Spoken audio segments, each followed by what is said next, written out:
as we move forward into season 2, we're going to see Clary and Isabel and Alec and Simon band together as the shadow squad that they are. We really don't know what's gonna happen, Yeah. but what's gonna happen, I think Clary's gonna want to kill Jace. Here's the deal. Clary knows that Jace has a plan, but she also understands what it's like to find out that Valentine is your father.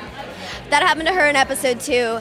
She's had time to deal with it, and she's had Jace and Isabel and Alec and Simon to help her come to terms with the fact that even though her father is the most evil shadow hunter in existence, she is not necessarily inherently evil because of that.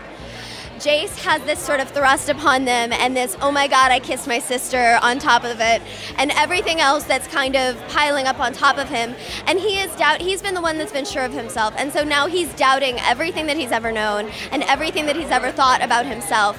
So it's a lot more difficult for him to come to terms with that, and then also all of this conflict with Valentine is coming to fruition. So for him to potentially turn to the dark side as he did in the finale, we don't know what his intentions are, but it's a huge shock and it crushes Clary.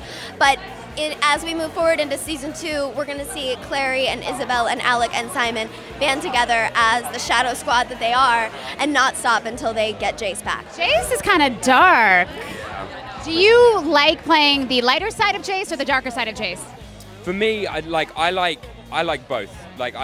Because in my opinion, you don't get to appreciate the light without the dark. You don't appreciate day without nighttime, you know what I mean? So for me, I'm now encapsulating both of those parts of this character. I get to experience, we've gone through this light, kind of jovial, jokey, sarcastic side of him, and now we're at a more serious, like life-threatening side, which is obviously a lot darker. So for me, it's fun to kind of explore and really play with both of those in both sides. I don't know anything. That's one thing I do know. Season 2 is going to be a lot of twists, turns. McG and Ed are definitely, I bet, figuring out all the crazy stuff we can do. Maybe they'll throw the book out, just not follow the books anymore. Get rid of the Bible, essentially.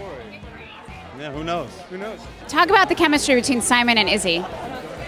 Well, We love Sizzy. Yes, I love Sizzy, but I mean, you saw it in the second episode.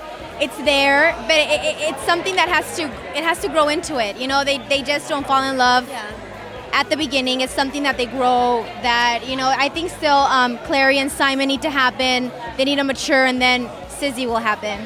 They're going for the long game. Yes. But it's interesting because now that Jace is out of the picture, Clary's going to have to turn to someone. And who knows whose arms she's going to fall into next. I'm jealous.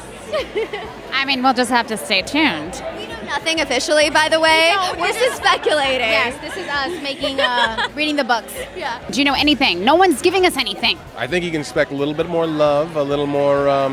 You're gonna see like his whole relationship with Jocelyn kind of like blossom a little bit more. Click to the left to check out all things you thought were cool 5 years ago on Throwback, and over to the right for Cheat Day's episode of Interesting Foods on Sticks.